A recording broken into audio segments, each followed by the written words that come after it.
Okay, let's continue. After we have identified the formula to compute for the active pressure at a certain depth, we also have to identify the formula for the passive pressure at a certain depth. So passive pressure at a certain depth is equal to this equation. Of course, K sub P is our passive runtime pressure coefficient equivalent to this equation. So after we have computed for the active pressure and the passive pressure, we can compute now the net lateral pressure.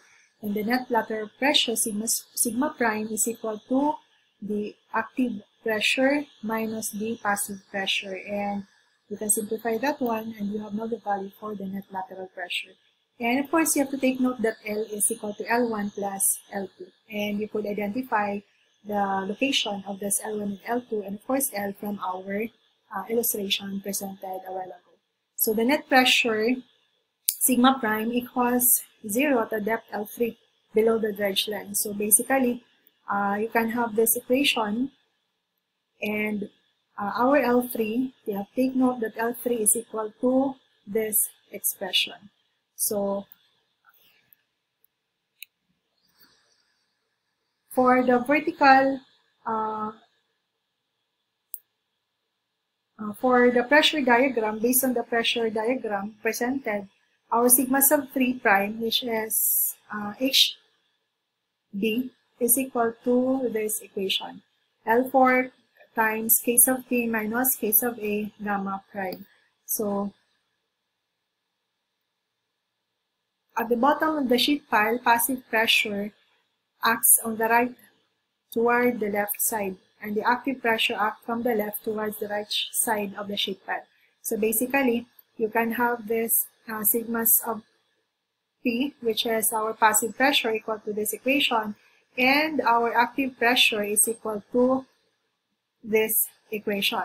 So the net lateral pressure at the bottom of the sheet pile is equal to this equation, which is our sigmas of 4, and equivalent to, you simply have to substitute our value for this.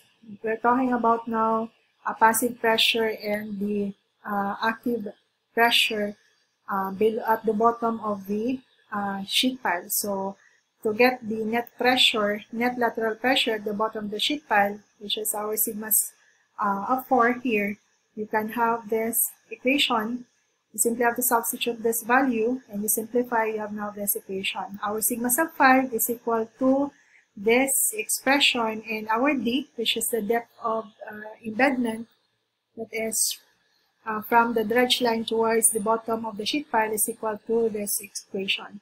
So for the stability of the wall, the principles of static can now be applied. So basically, you're going to have now summation of horizontal forces per unit length of the wall equal to 0. And we have to take a moment at a certain point B equal to 0. So to get that moment, you simply have to identify the forces based on the pressure diagram. You get the area of the pressure diagram, multiply to the moment arm distance towards point B. So the area of the forces on our pressure diagram, you have the area of ACDE, the area of EFHD, and the area of FHBG. So, or this one can be equivalent to this equation. So basically, for that, based on our figure, these are the area that we're talking about a while ago. This area plus this area and this area. So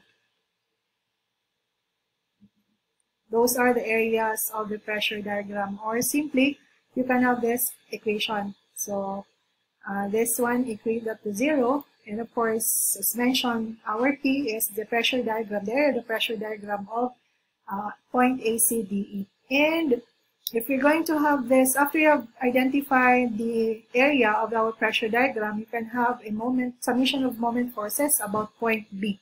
So if you take summation of forces about point B, you simply have this equation. So this is our P multiplied to our moment arm distance towards point B. This one is this multiplied to this, which is our moment arm distance towards point B. And this one, this is the value here, multiply this one to the moment arm distance towards point B. And based on L5, based on this equation, L5 is equal to this expression. So if we try to simplify this one, you can have this equation. This is, you have the presence of L sub 4. So basically, you can solve for L sub 4 from this equation. You have to identify the value first for A1, A2, A3, and A sub 4. And A1, A2, A3, and A sub 4 is given by this equation. Once you have solved this one, simply have to substitute to this equation. You can now get the value of L sub 4. So here are the step-by-step procedure for obtaining the pressure diagram. So the pressure diagram that you're going to have similar to figure 9.6. So you just follow these steps and you can draw your pressure diagram. So basically for the factor of safety for this one is usually between 1.5 and 2. So for this type of analysis, the value of K sub A, of course, is equal to this expression, and we make use of K sub P, the sign, and the actual depth of penetration can be determined by adding L sub 3, obtained from our step 3, and L sub 4, obtained from step number 8. And of course, we have a formula to this, as illustrated a while ago, how to get those values for the length of the specific length of a certain sheet pile. So for the calculation of the maximum bending moment, so you have this equation. So the nature of the variation of the moment diagram for a cantilever sheet pile wall is shown in our figure a while ago, which is figure 9.7b. So the maximum moment we look for between point E and F. Obtaining the maximum moment per unit length of the wall requires determining the point of 0. So for this one, the maximum moment, as illustrated, is between point E and F. So it is between point E and F. So the maximum moment occurs between point E and F. So point E and F. So basically, we have to identify our this value Z prime for that one. So from this equation, our Z prime from this equation, our Z prime is equal now to this formula, and our maximum moment now, once we have the point of 0 shear determined, which is now our point F, which is our point of 0 shear, so you can obtain now the maximum moment, which is given by this equation. And once you have the maximum moment, you can have your section modulus. So basically, that would be maximum moment over the allowable flexural stress of a certain sheet pile. So we have here a sample problem. So you have a sheet pile penetrating a granular soil. You have to identify the theoretical depth of embedment, which is our D. And for increase of 30% in D, what should be the total length of the sheet pile?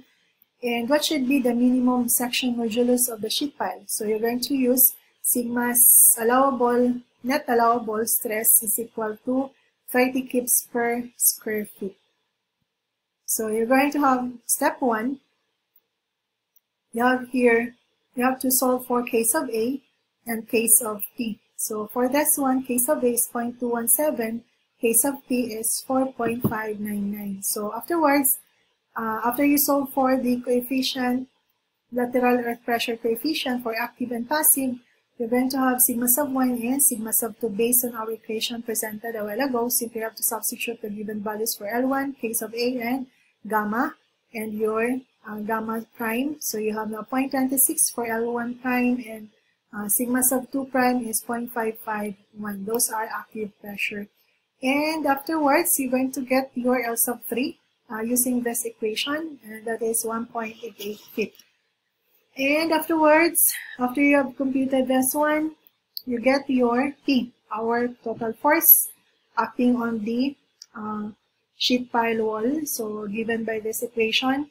So you get 9.928 kips per feet. Now, to get the location of your total force, you're going to have, you take a moment about point E. so that you can get the location of your total force. So taking a moment about E, so you're going to have here using your pressure diagram, you get the area multiplied to the moment arm distance towards point E, and you simplify. Of course, you divide this by the total force. You simplify that one, you get 12.1 feet. Then afterwards, you get your sigma sub 5 using this equation, and you have a result of 12.233 Gibbs feet.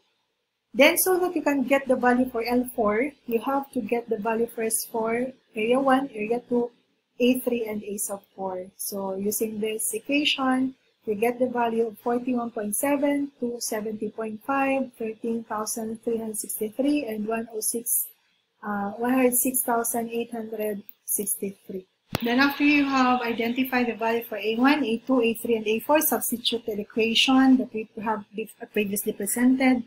Get the value now for L4, which is 20 feet. And you can now get the value of D, which is, that would be basically equivalent to L3.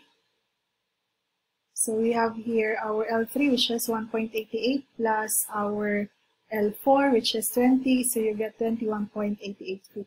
The second question is, what would be the total length of the sheet pile if the depth of embedment is increased by 30%? So basically, this would be equivalent to, we're going to have here our length of this sheet pile, which is 10 plus 20 plus the depth of embedment, which is increased by 30%, would be 1.3. So that would be 1.3 times D, which is 21.88. So you get here 58.4 feet. Now you get the value for Z prime. So the value for Z prime, you simply use the equation that was presented a while ago. So if you try to simplify, you get 8.23 feet. And you have now your maximum moment. To get the value for the maximum moment, you simply use the equation, this equation, you simply substitute the given values for the parameters present, and you get now 2,097 Gibbs inch per feet. And if you're going to get now the section modulus, divide your maximum moment by our allowable pressure, which is 30.